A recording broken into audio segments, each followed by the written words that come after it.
Olá, amigos, amigas, boa noite, boa tarde, bom dia. Vocês me conhecem, o professor Legene. Estamos aqui começando a nossa segunda aula do curso Concepção Marxista de Proletariado. Eu não sei se falei para vocês, esses cursos meus vão se transformando em livros, né? Eu estou escrevendo já há um certo tempo esse livro, né? Já tem até uma capa encomendada, já está pronto faz 2 anos, né? E então tem muitos capítulos prontos já, né?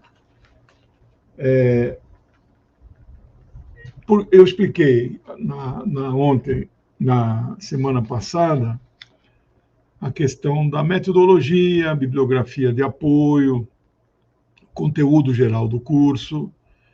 Não, como é curso livre, não tem um rigor assim de cumprir. Eu vou cumprir o conteúdo que eu estabeleci no meu planejamento, mas não tem um prazo. E esta parte introdutória, antes de entrar no pensamento propriamente dito do Marx, como ele encara essa questão do proletariado, aí é o capítulo específico do livro 4 do Capital, que eu vou me aprofundar nele para transmitir para vocês. Tem muito conteúdo antes de chegar nisso, desses finalmente, né? E a minha ideia hoje é descrever o funcionamento da comuna primitiva. Alguns autores chamam de clã, de gens, tribo. Eram aqueles conglomerados pequenos, populacionais, que haviam deixado de ser nômades, passaram a ser sedentários. Eu indiquei até um documentário francês, legendado, de 1h30. Aliás, tem uma segunda parte desse documentário. Eu mandei para a equipe de apoio, vamos ver se resgata lá atrás, mas quero recomendar aqui a segunda parte, né? Recomendei aqui o livro do Yuval Harari, né? De muito fácil leitura, 200 páginas. Aí quem gosta de ler, lê em 3 horas, mais ou menos, né? 4 no máximo. E ele descreve esta etapa até chegar aos 10 mil anos, né? A nomenclatura, em vez de falar 8.000 antes de Cristo, a gente usa 10 mil anos antes da era atual, né? AEA, né? Bom, eu quero, de praxe, agradecer aí a presença de vocês. Esse programa é retransmitido por mais de uma dezena de canais e páginas. Eu estou em tratativas com a TV 247 e a DCM TV, para eles também transmitirem. Isso dá uma repercussão, uma ampliação, uma visibilidade bem maior, né, do que o meu canal, que nós estamos agora chegando a 10 mil inscritos. Eu pediria para você fazer a inscrição, se é que já não fez, curtir esta aula. Se puder compartilhar, ajuda. E se puder entrar de membro do canal, nós estamos aí com 160. Queria ver se a gente atinge 200 membros.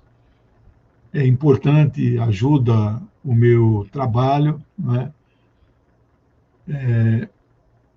E, além disso, vocês fazem essas contribuições durante as aulas, né? Contribuições, claro, todas voluntárias. O membro do canal começa com doação de R$ 6,90 por mês, né? Então é bem baratinho, menos do que uma cerveja. Então me ajuda muito. Esse é o documentário, a segunda parte, O Amanhecer do Homem, né? 1 hora e 46 minutos. Eu achei fantástico. Já é a fase mesmo da civilização. Tem um canal que eu acompanho muito, o nome em inglês agora me escapou, mas é um canal de imagens, eles fazem mapas, gráficos, fluxogramas, mas é muito interessante e uma equipe de pesquisa muito, muito boa. E um dos vídeos dele, tudo em inglês, isso aí não tem legenda. Agora parece até que o YouTube oferece lá legenda automática, mas não tem legenda. História da humanidade. Para ele, a linha de corte que ele conta é a origem da escrita. Ele não se preocupa com nada antes disso. Ou seja, ele é uma pessoa, não sei se inclusive se é historiador, vamos dizer assim, o critério do corte histórico que ele decidiu fazer é quando existe algum documento por escrito que conta essa história, né? E aí é 5.700 antes da era atual, né? Portanto, 3.700 antes AD, na sigla em inglês, AD, né? Anno Dominum, né? Ano do Senhor. Vocês veem a sigla AD. Às vezes você vê a sigla BC, né? Before Christ. Mas são datações religiosas. Eu mesmo sou descendente de assírios. O ano assírio é 6.772. É o calendário mais antigo do mundo, né? Está aí o nome circulando no banner aí, o nome do documentário que vocês podem assistir nessa plataforma do YouTube, maravilhosa plataforma, maior banco de vídeos do mundo. Tem outras plataformas que hospedam vídeos, né? E antes, para terminar aqui os avisos iniciais, eu quero dizer que comecei a campanha de pré-vendas do meu novo livro. É o 21º, eu às vezes perco um pouco a conta. Esse plural de atualidades vai cair, é atualidade, né? Tem que combinar com luta, da luta anti-imperialista no mundo. 43 capítulos, 640 páginas, quase 500 notas de referência. É, digamos assim, o meu principal livro em toda a minha produção literária, que em março do ano que vem vai completar 20 anos que eu lancei o primeiro livro. Tinha, à época, 56 anos, né? Então, esse livro, o preço de tabela dele, fixado por mim mesmo, que sou o dono da editora, eu uso o critério do MST, de cálculo de custo de 10 centavos, 12 centavos, 11 centavos por página, né? As editoras grandes no Brasil em torno de 20. Então, um livro desse aí é 90, 100 reais, né? O custo só da impressão, fora o que a gente já investiu, diagramação, revisão, capa, não, pela ordem, capa, revisão, diagramação, só a impressão custa 21 mil reais. Né? É um dinheiro do qual eu não disponho, né? Por isso eu tenho que lançar mão da pré-venda. Aliás, não sou só eu que faço isso. A grande editora Companhia das Letras, acho que é essa a editora que lançou a biografia do Lula, né, do Fernando Moraes. Eles fizeram a pré-campanha de vendas antes de publicar. Só que aí imagino que não deve ter vendido uns 50 mil, né? Eu preciso vender uns 300, 400 livros, né? Bom, eu comecei uma campanha de descontos em todo o site, por sugestão do meu amigo Ivo Miranda Gomes. Em vez de ser Black Friday, a campanha se chama Red Friday, né? Então, vermelho, né? O Ivo me comunicou, inclusive, hoje, que a Americanas está adotando o Red Friday para eu cobrar direito autoral, né? Mas qualquer livro, e ali tem todos os meus 12 livros, com esse aqui 13, que estão em catálogo. Tem 5 livros de pedagogia de uma amiga que eu editei, 2 livros do meu amigo Bertolino, que eu editei.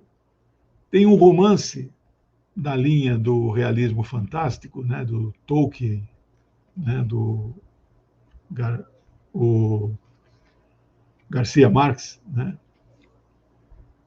E tem um livro de um colega meu, sociólogo, professor da POSP. Então, tem outros livros, não são livros só exclusivamente meus. Todos estão com 30% de desconto. Eu vou tentar colocar na tela aqui para vocês 2 fotos, como vocês podem conseguir esse desconto, fazer jus à promoção, né? Então, eu mandei essas 2 fotos aí para...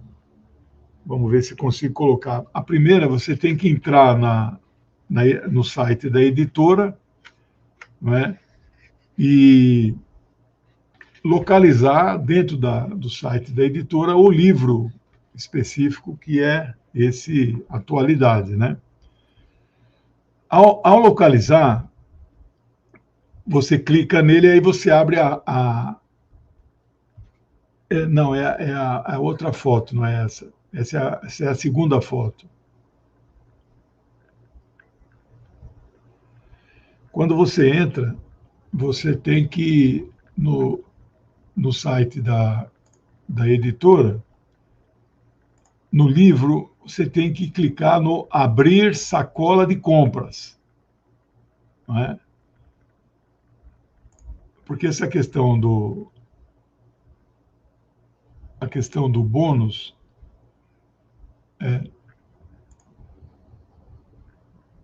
continua não sendo essa a foto, né?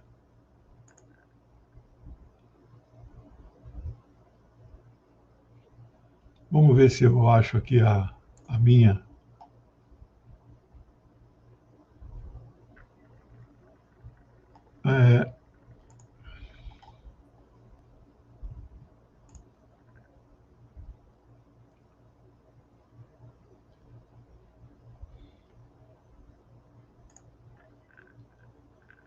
Essa. Tá vendo aqui, ó? Abrir sacola de compras. Aqui tem a descrição do livro, né? Tem o título. Aí você clica aqui, abrir sacola de compras.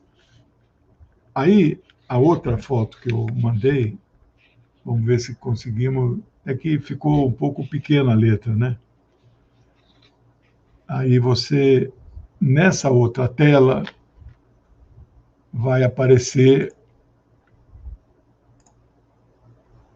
o preço, né, do livro, mais o frete, R$ 84,90.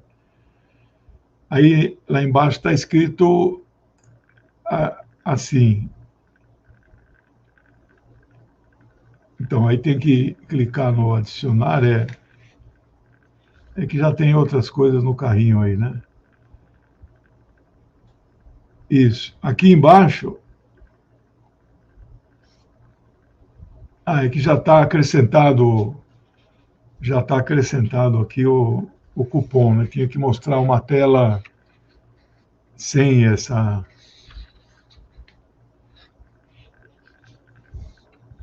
Bom, o importante vai ter uma pergunta lá, quando você estiver nessa segunda tela, tem um cupom de desconto, aí está em azul, resgate o seu cupom. Ao clicar em resgate seu cupom, aparece um campo, digite o código do seu cupom. O código do nosso cupom é para o site inteiro, Red Friday, tudo junto, minúsculo, né? É isso, tá bom? Então, tá explicado.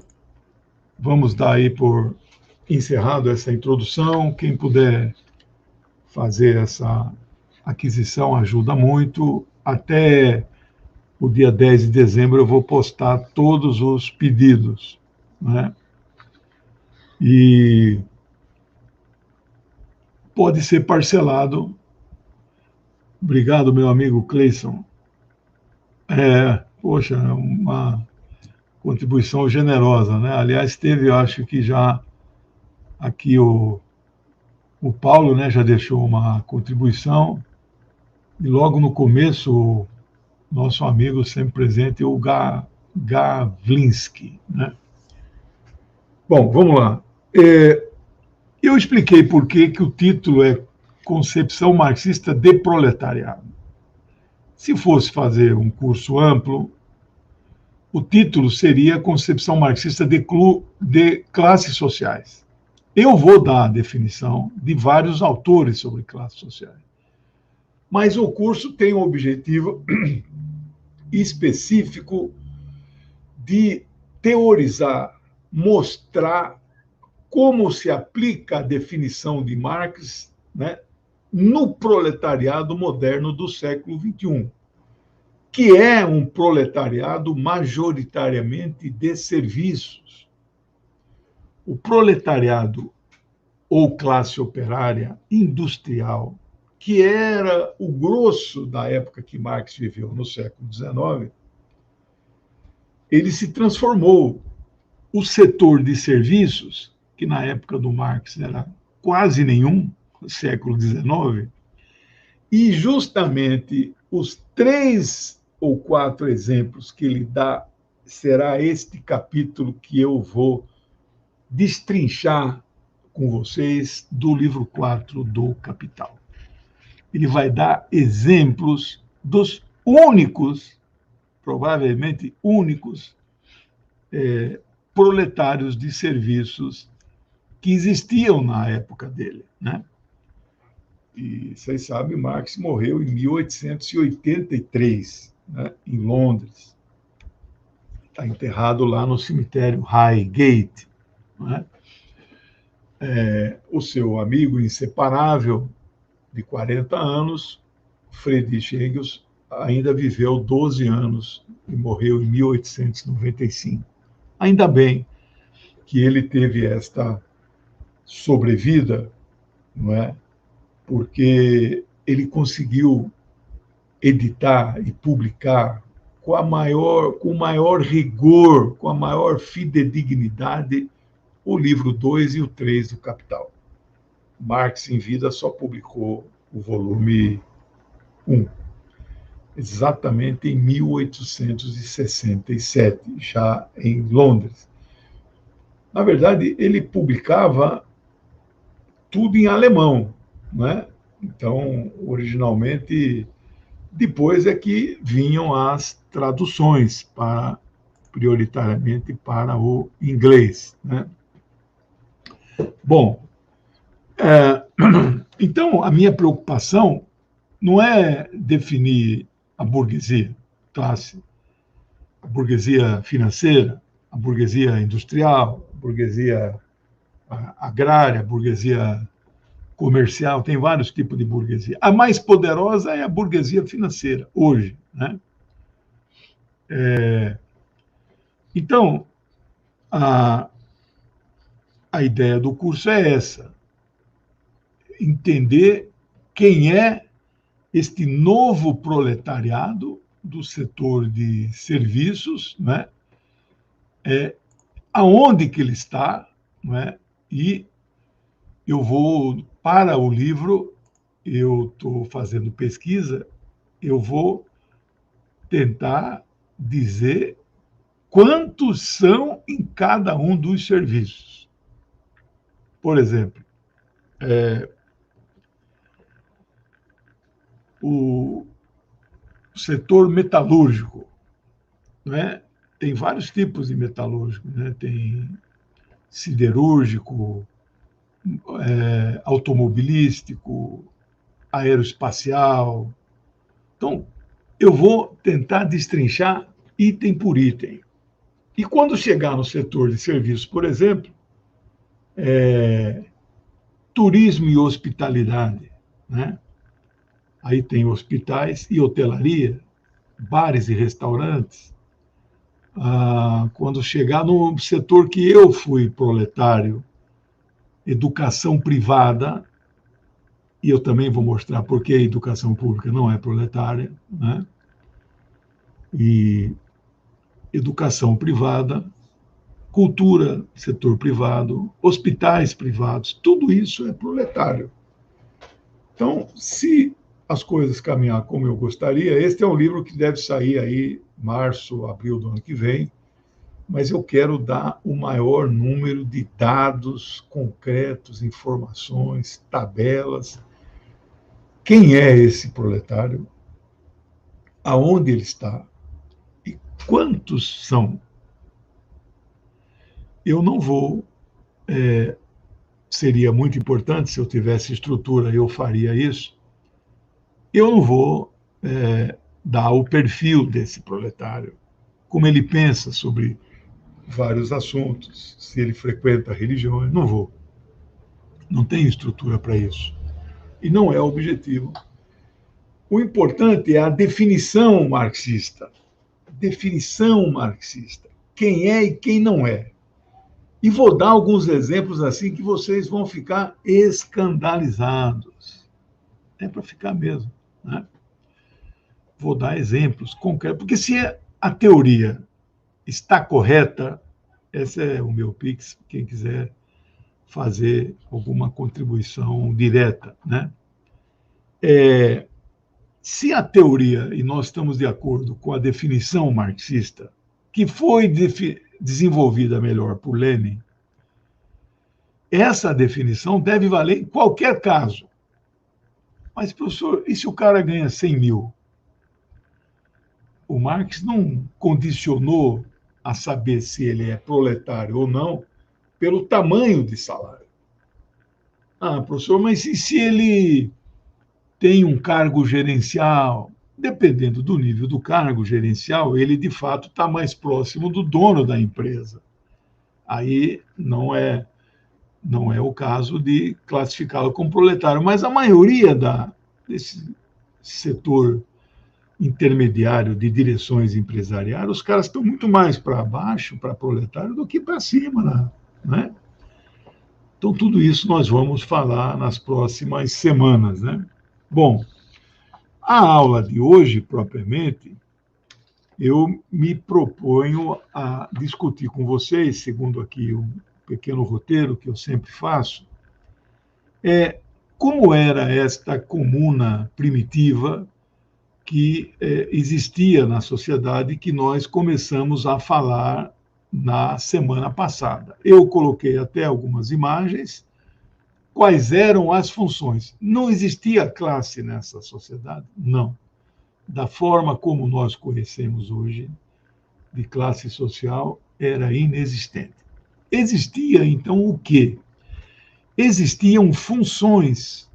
E nestes dois documentários longos de 1h40, se você estiver disposto a estudar a fundo isso, você vai ver que quando viramos sedentários, quando nós abandonamos a vida de coletores e caçadores, nômades, né? A gente fala nômade, parece que o cara dorme cada dia num lugar. Não era assim, né? Ele fixava por um tempo, mas depois ia embora, né? Esgotado aquilo que a natureza lhe fornecia, alguma caça ali das redondezas, mas ele ia embora para frente, sempre próximo de um rio. Por isso que as civilizações elas se desenvolveram próximos de rios, exatamente. A água é fundamental para a vida e para a agricultura, né? Se bem que, no caso da agricultura, eles contavam mesmo com a chuva, né? Mas tinham métodos rudimentares de irrigação, né? Bom, então são aquelas funções: caçador, pescador, artesão, guerreiro, o agricultor, né? O sacerdote. Sacerdote era um ou dois, três no máximo, dependendo do tamanho da. Eu uso o termo sacerdote, mas pode ser xamã, pajé, feiticeiro, bruxo, seja lá o que for. Era aquele tipo de pessoa que alegava interpretar vontades e desejos humanos, né? Dos deuses. Ele interpretava para os humanos o desejo e a vontade dos deuses. Bom, estamos falando numa época de uma sociedade que já então tinha ligações, já tinha cultos, já enterrava os seus mortos com algum tipo de solenidade, já cultuava os antepassados, né? Então já estamos falando num estágio já mais desenvolvido da civilização, né? Bom, essa tribo, essa comuna vivia em paz, vivia em harmonia.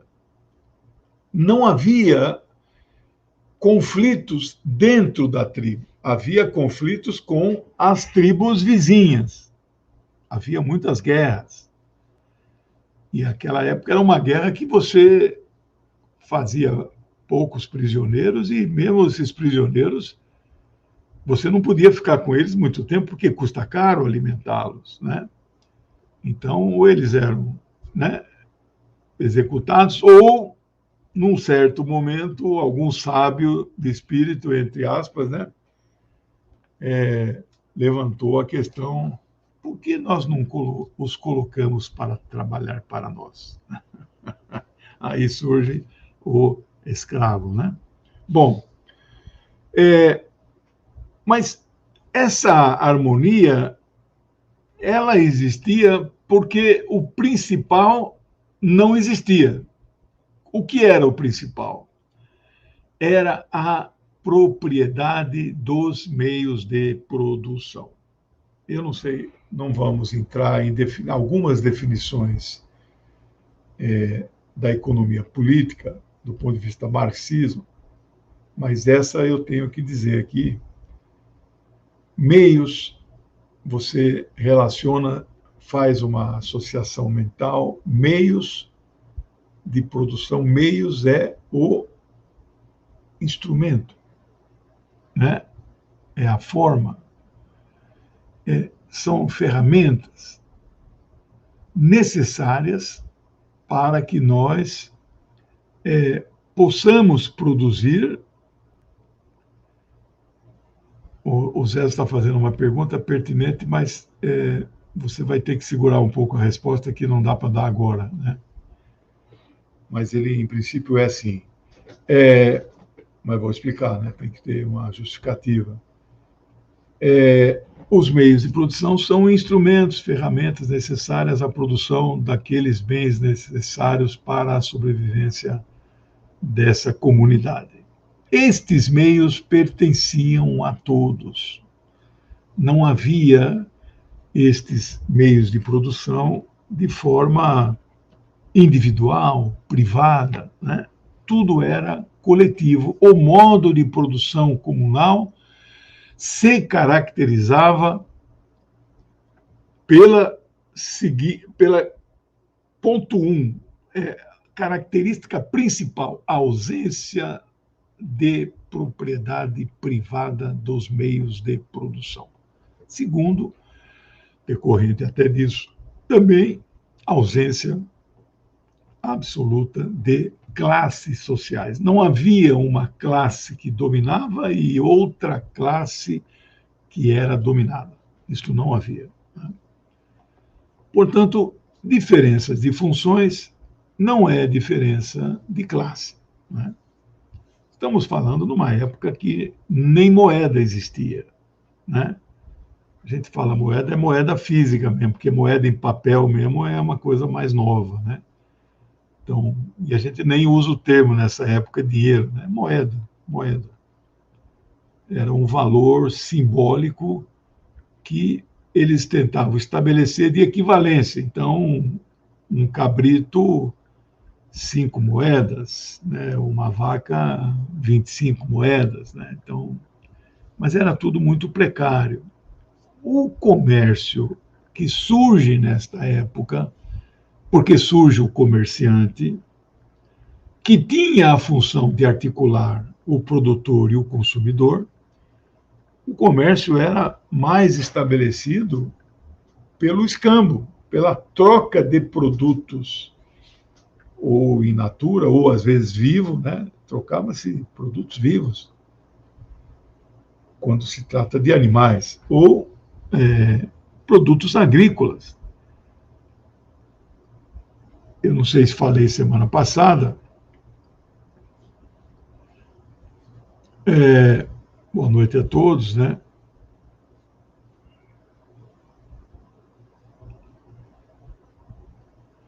O Rivadavia dando uma opinião, aliás, como o nome chama teoria da evolução, muita gente fala, não, isso é só uma teoria, para desqualificar, né? Vocês sabiam que nos Estados Unidos, acho que 40% da população não acredita na teoria da evolução, né? Que Deus é que criou todas as coisas.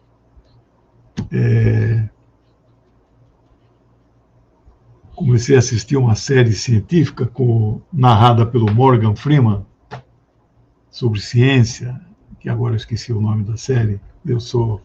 A memória, eu guardo essas coisas históricas. Eu sei o dia, mês e ano da tomada, da conquista de Constantinopla pelos turcos, mas o nome da série que eu estou vendo agora, mas é uma maravilha, ciência pura, né? Para quem gosta de ciência. E a narração, né? Você viu o Morgan Freeman? Estava na abertura da Copa domingo, que coisa maravilhosa. Isso não é coisa do Catar, é coisa da FIFA, eu imagino, né? O Catar talvez tenha o direito de dar opinião sobre. Acho que a abertura é o país sede que cuida, né? Mas o Morgan Freeman, um velho ocidental, negro, ele toca, né? Lembrando a pintura da Capela Sistina por Michelangelo Buonarrota, este grande pintor florentino, né? Maquiavel, Leonardo, Michelangelo, essa turma toda era de Florença, né? E tem alguns autores que chamam esse período aí, 1400, 1500, 1600, Idade das Trevas. Rapaz, eu queria que as trevas tivessem hoje no mundo e que produzisse seres com essa dimensão, né? Mas o Morgan toca um ser humano, um homem tronco, nasceu, não lembro o nome da malformação genética, ele não tem a parte de baixo do corpo. Então ele é um deficiente oriental e muçulmano. Ele ele recitou um versículo do Alcorão. É isso aí, Danilo.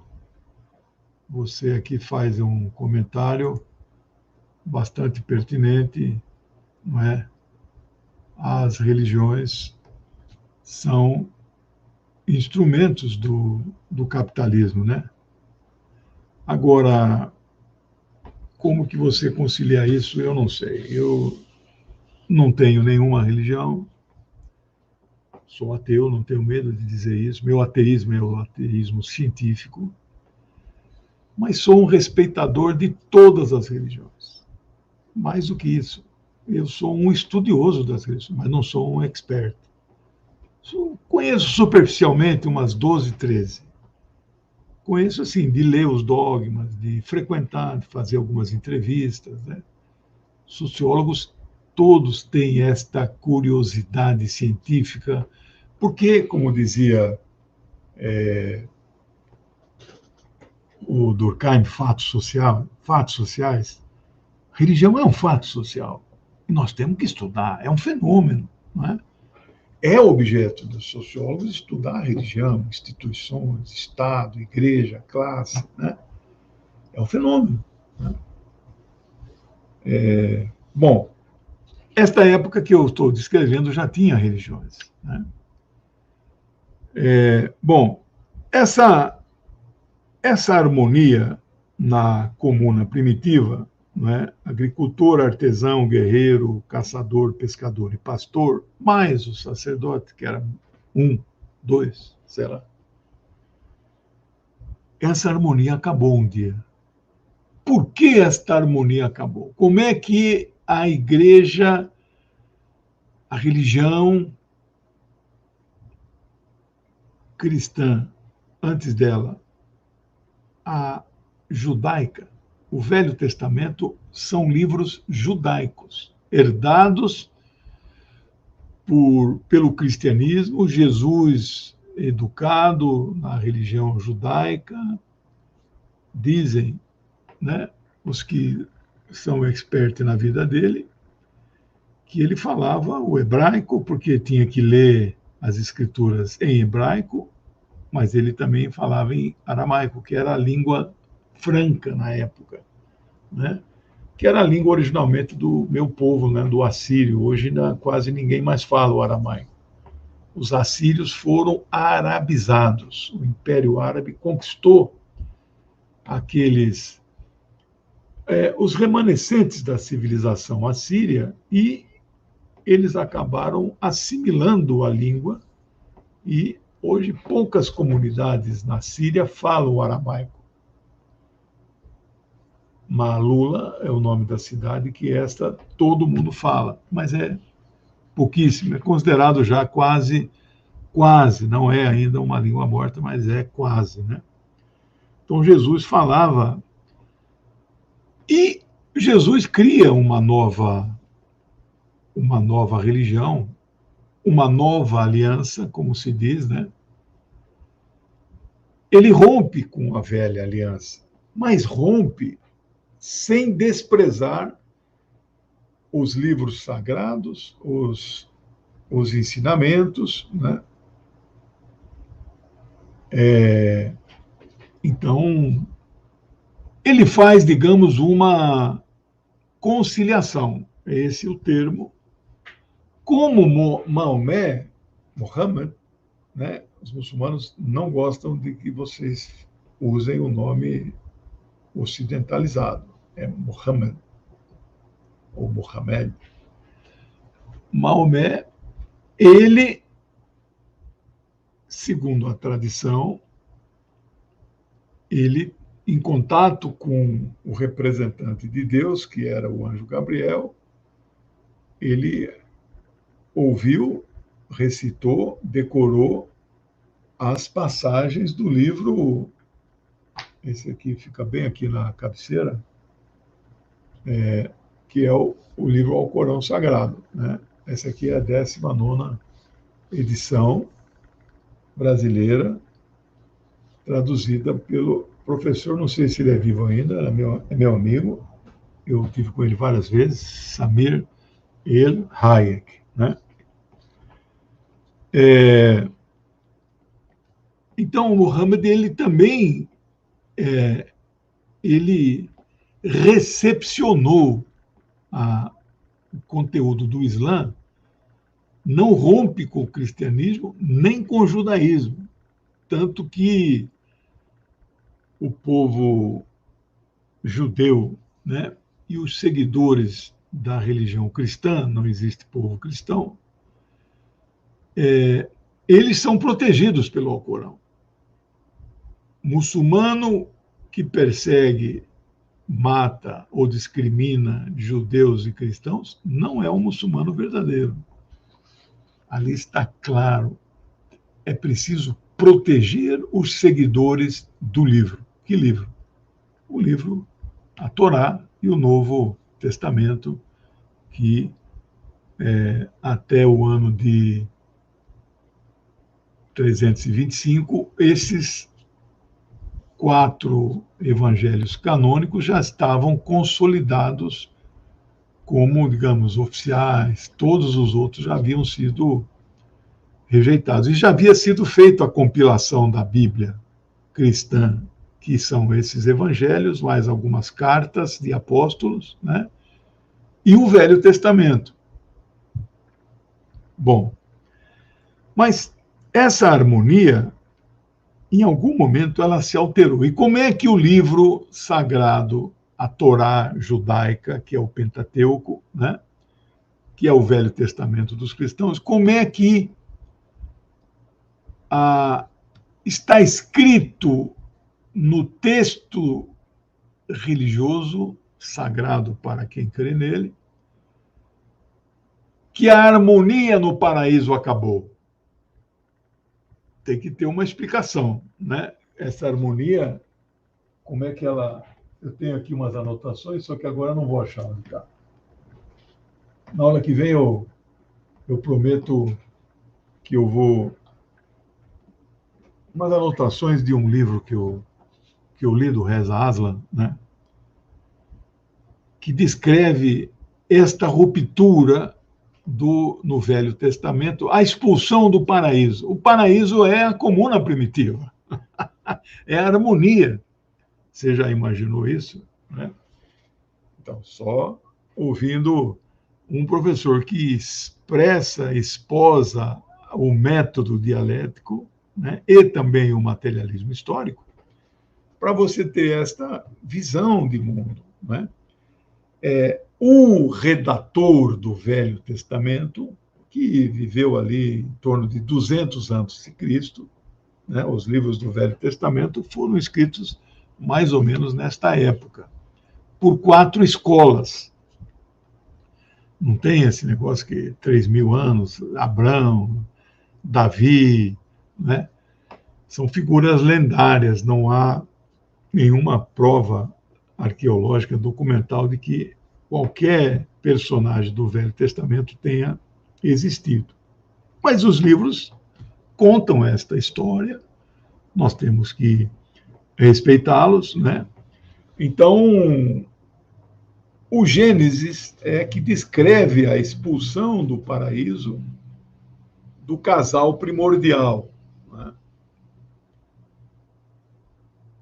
Fazendo um parênteses aí, que eu gosto de fazer parênteses culturais, essa parte aqui assim é uma parte de ciência, né? O Stephen Jay Gould, grande, saudoso biólogo evolucionista estadunidense, eu li acho que uns 4 livros dele. Ele dá uma... Não é agressiva a forma como ele fala, né?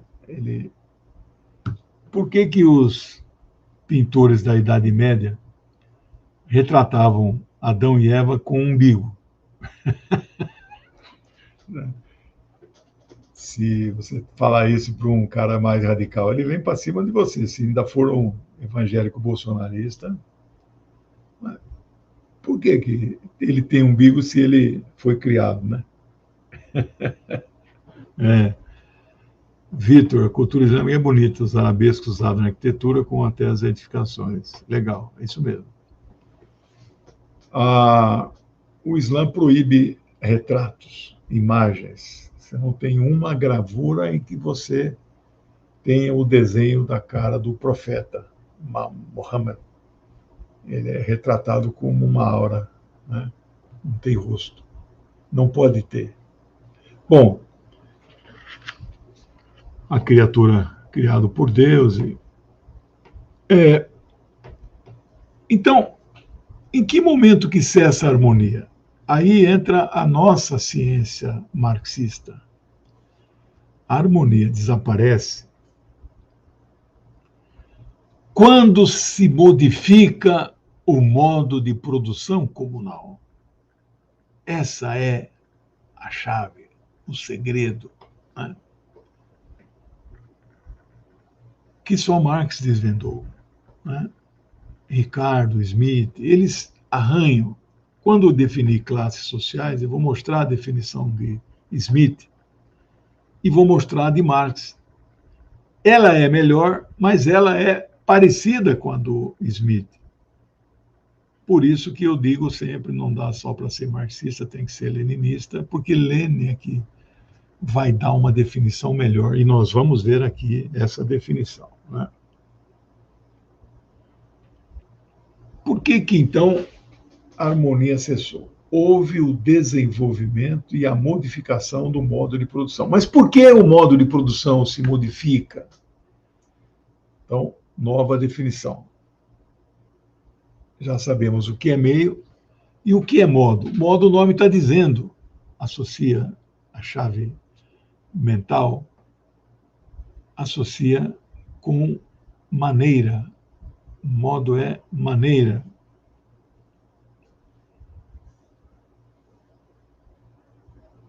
A laicidade do Estado liberal até ensinou algum avanço, tá certo, isso mesmo. Mas são representações institucionais dessas religiões, né? Isso mesmo. Então, a maneira como se produzia alguma coisa lá na época da Comuna era absolutamente primitivo. Por isso o nome modo de produção primitivo, precário, tudo com muita dificuldade. Mas eu me refiro aqui à produção agrícola ou o pastoreio. Não estou me referindo ao caçador, ao pescador e ao artesão. O artesão trabalhava quando precisava fazer alguma coisa. Ele não ficava o dia inteiro fabricando coisas porque ele tinha que suprir as necessidades da sua comunidade. Não havia vendas, trocas ainda, né? Tudo precário. Eu estou descrevendo, vocês estão imaginando a comuna primitiva, né? Já tinha vestimentas, mas não tinha ainda tecelagem, né? Eram peles, né? Bom, nós estamos falando muito antes do Egito, né? A economia política marxista diz que um modo de produção se modifica e até se extingue, transformando em outro, sempre quando ocorrer o desenvolvimento das forças produtivas. Forças produtivas é uma somatória de trabalho, mão de obra, equipamentos, tecnologias, as maneiras de produzir as coisas. Elas vão se modificando. Mesmo dentro do capitalismo que nós vivemos hoje, o modo de produção hoje é capitalista. A forma como fabricamos os carros hoje são iguais às que na década de 40? Impossível ser igual. Hoje a linha de montagem quase já não tem operário, né? Tem, claro, aqui e ali, sim, mas ela é tudo robotizado, né? Aqueles braços, né? Eles sabem exatamente o que fazer, que parafuso apertar, né? E para desenvolver as forças produtivas, o que é preciso? É preciso invenções, descobertas, criatividade, novas tecnologias. Então, dominar o plantio, saber exatamente a melhor época do plantio, saber a irrigação, saber a adubagem, isso é fundamental. Isto é um desenvolvimento, porque isto aumenta a produção. Só que a teoria marxista, os desenvolvedores, como a Harnack e o Pulitzer, eles apresentam algumas invenções, com a diferença de descoberta e invenções. Descoberta o nome está dizendo, né? Você não inventou nada, você só descobriu, né? Penicilina não é uma invenção, é uma descoberta. O arado é uma invenção. Tá? Mas antes de descobrir o arado, aconteceu a domesticação dos animais. Nesses vídeos documentários que eu falei, vocês têm lá, o cão foi o primeiro, que era lobo, né? Foi o primeiro a ser domesticado, depois os cavalos, bois, e ao domesticar, eles poderiam ser reproduzidos, criados em cativeiros, né? Ou pelo menos em pastos abertos mais próximos da comunidade, pequenos rebanhos, ovelhas, cabritos. Então, essas técnicas de produção agrícola, plantio e irrigação, essas são técnicas. Mas e as descobertas? A domesticação também é técnica. Mas quais foram as descobertas que impactaram aquela comunidade primitiva e fizeram desenvolver as forças produtivas que, por sua vez, impactaram no modo de produção, ele comunal, ele desapareceu e deu lugar a um novo modo de produção, que viria a ser qual? O modo de produção escravista. Então, forças produtivas é uma somatória de força de trabalho, técnicas produtivas, equipamentos, tudo isso desenvolvido, ele vai se aprimorando. As forças produtivas, o nome está dizendo, o resultado delas é a produção, é o produto. Né?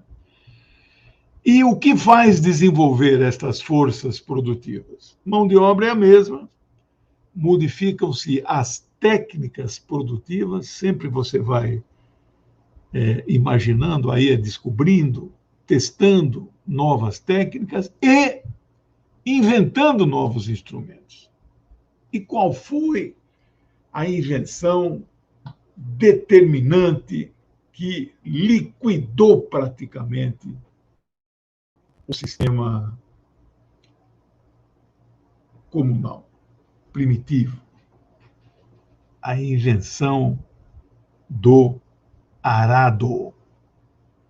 Arado, arar a terra com aquele equipamento precário puxado por um animal, fez a produção agrícola dar um grande salto.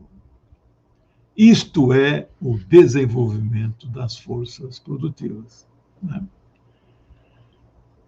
Bom, mas acontece que, com este desenvolvimento, surgiu o nome que eu vou usar aqui é uma espécie de vilão da história.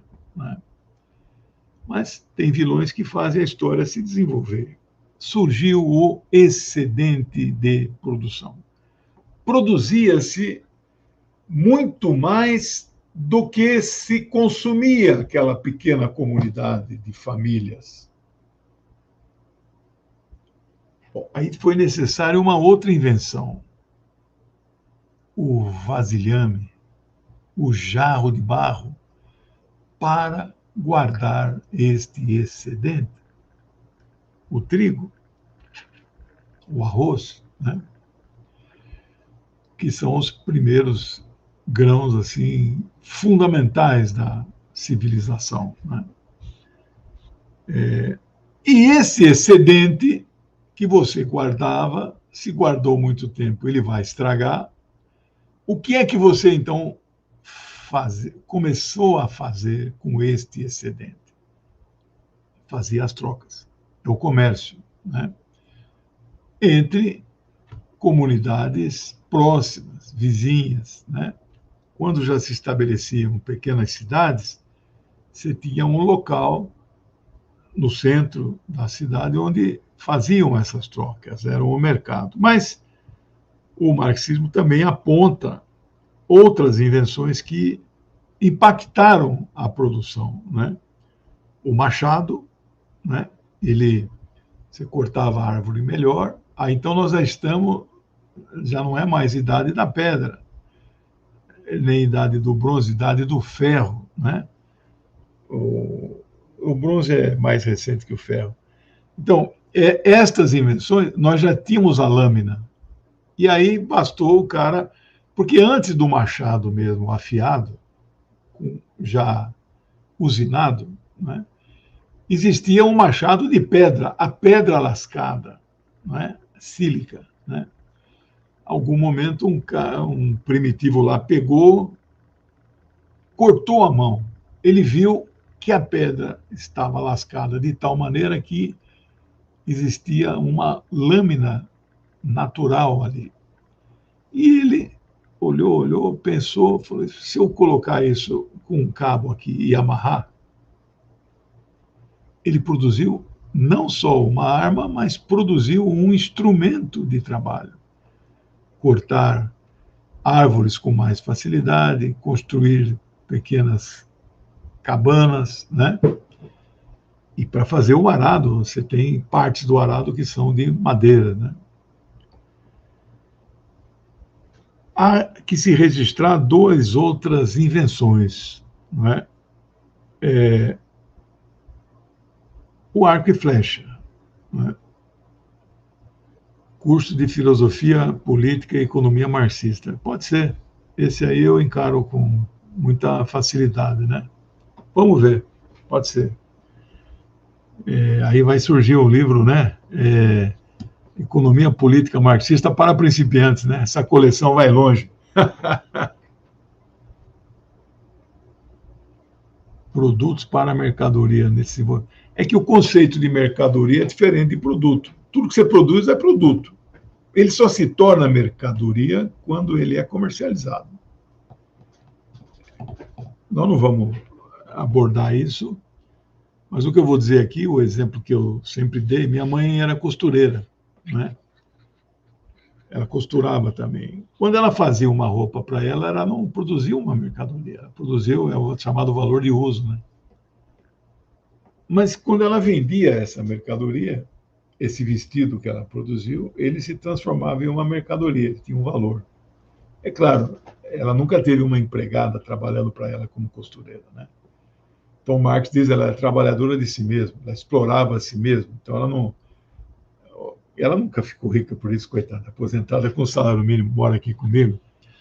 Mas, digamos assim, se fosse desenvolvendo e ela contratasse uma costureira, depois mais duas, mais quatro, de repente ela tivesse já aí a riqueza dela já não seria só do trabalho dela. Mas esse é outro assunto. Bom, é preciso falar sobre as armas.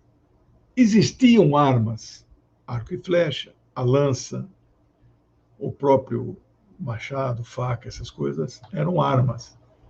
Mas estas armas jamais voltavam-se contra os próprios membros da tribo. Não estou dizendo que não podia ter uma morte ali, um assassinato, sei lá, né?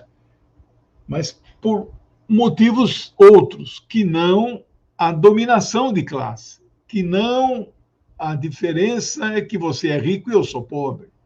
Não era este o que dividiam as pessoas. E aí eu resgato lá o exemplo do Gênesis. A expulsão do paraíso, a vergonha passada, a harmonia cessou, porque surgiu a diferença de classes sociais, né? Não mais de função. E aí tem a passagem famosa lá no Velho Testamento, comerás, trabalharás e comerás a partir do suor do seu rosto. O que é isto? É o trabalho, né? E então, porque o redator daquele livro religioso não tinha o instrumento teórico que nós temos desenvolvido para poder dar esta explicação que eu estou dando hoje. Então, aquela explicação era a explicação possível na época, né?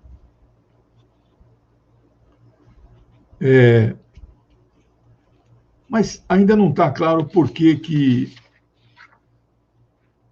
as classes surgiram. Isso aí nós temos que deixar um pouco mais desenvolvido. Daquelas funções que eu descrevi da sociedade, caçador, pescador, artesão, guerreiro, e, do outro lado, pastor e agricultor. Quais dessas 6 funções, e é mais do que uma, a resposta, quais dessas 6 funções vocês acham que tiveram um sucesso maior no desempenho do seu ofício? Claro, você acertou. O agricultor produzia ali, durava meses, todo dia regava, na época do plantio, sulcava, arava a terra, colocava a sementinha, tampava, né, adubava, mas o produto vinha, certeza. Mesma coisa o pastor. Tem técnicas de pastoreio. E o caçador e o pescador? Por que eles não tiveram esse sucesso? Ora, eu não uso a palavra sorte porque sorte não é científico. Eu uso probabilidade. Eles saíam todos os dias para caçar e havia uma probabilidade de que eles voltassem de mãos vazias para a tribo. Não pegou nenhuma caça. Mesma coisa a pesca. Pesca é mais difícil, né? Você passar o dia num barco ali na beira de um lago pescando e não pegar um peixe, precisa ser um pescador meio chinfrim, né? Mas que tipo de desenvolvimento, de acúmulo, de produtividade pode ter um caçador e um pescador? Já o agricultor, sim. O pastor, sim. Bom, com este desenvolvimento dessas funções e com o excedente de produção, as coisas cresceram, os instrumentos se multiplicaram, algumas pessoas passaram a ter estes instrumentos como individuais, não mais coletivos. E aí, então, a harmonia desaparece, porque a diferença entre as pessoas já não é mais de função. Será preciso estabelecer o monopólio da força, das armas, as armas nas mãos de poucos, e desarma a grande maioria das pessoas e cria aquele corpo funcional profissional cuja única incumbência é a defesa da tribo. A serviço de quem? A serviço de uma minoria que se desenvolveu mais. Mas mais do que isso, imagino que o agricultor ali tinha... Porque os filhos, isso está no livro do Engels, História da Família, Propriedade Privada, do Estado, grande livro, grande obra. Ele descreve que, num certo momento, o agricultor bem-sucedido, ou o pastor bem-sucedido, olha para aquela criançada toda, que não existia a família como nós conhecemos hoje. Era muito diferente. Não havia o monopólio, a monogamia, a propriedade, a mulher não era... Eram sociedades poliândricas, né? As mulheres poderiam ter relações com vários homens, não há problema isso. E os filhos eram de todos, da comunidade. Havia essa responsabilidade na educação e na criação dessas crianças. Mas aí um dia esse pastor ou agricultor bem-sucedido, que acumulou lá uma certa reserva, ele olhava aquela criançada e ele pensava consigo, eu vou morrer, vai ficar para quem essas coisas? Né?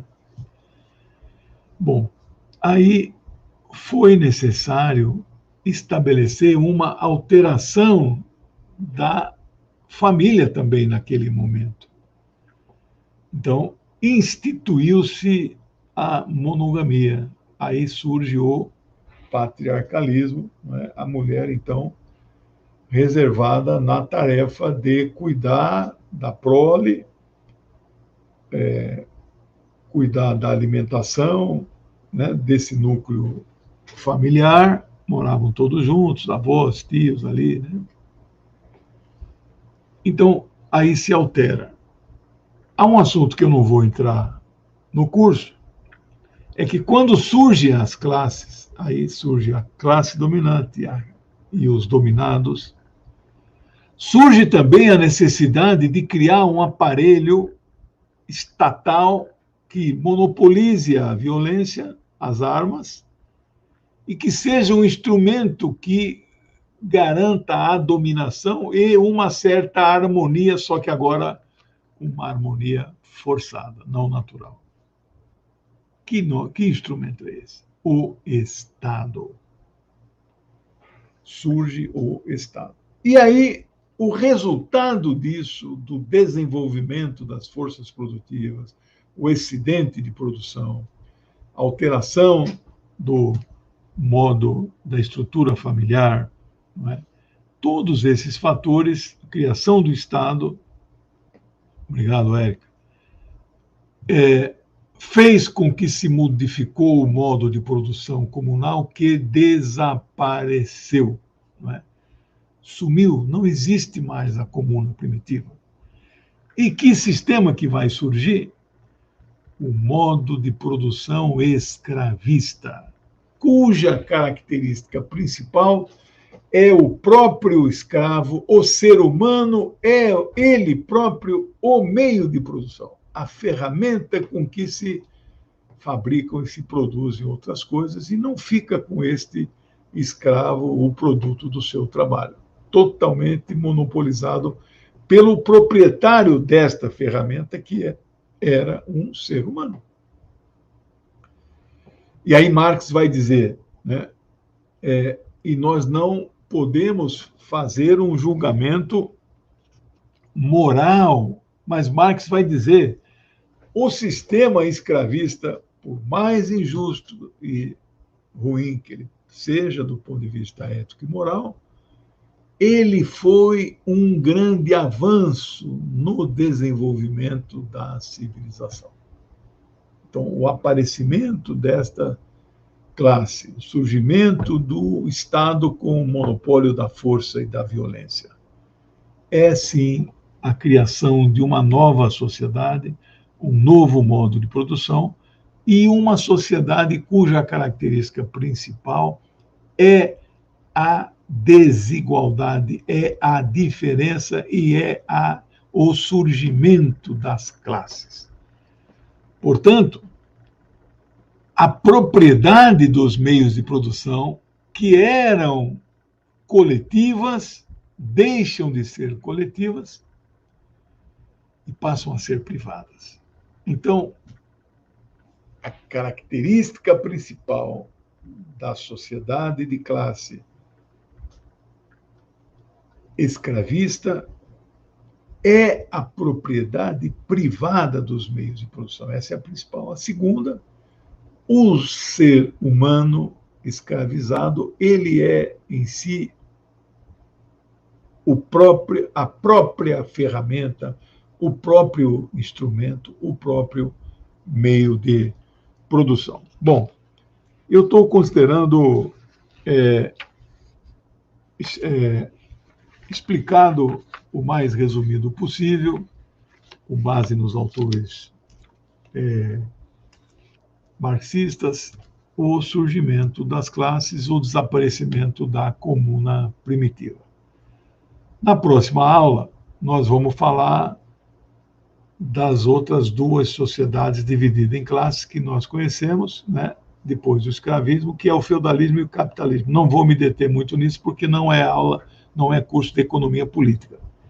Mas vou falar das classes. E vou começar a definir classes sociais por um conjunto de autores, para não dizer que eu não falei das flores, estou brincando, para não dizer que eu só falo de autores marxistas, eu vou mostrar vários autores não marxistas e, como sempre fiz quando lecionei, eu comparo a superioridade da definição marxista de classe, que no caso aqui vai ser a de Vladimir Ilyich Ulyanov Lenin.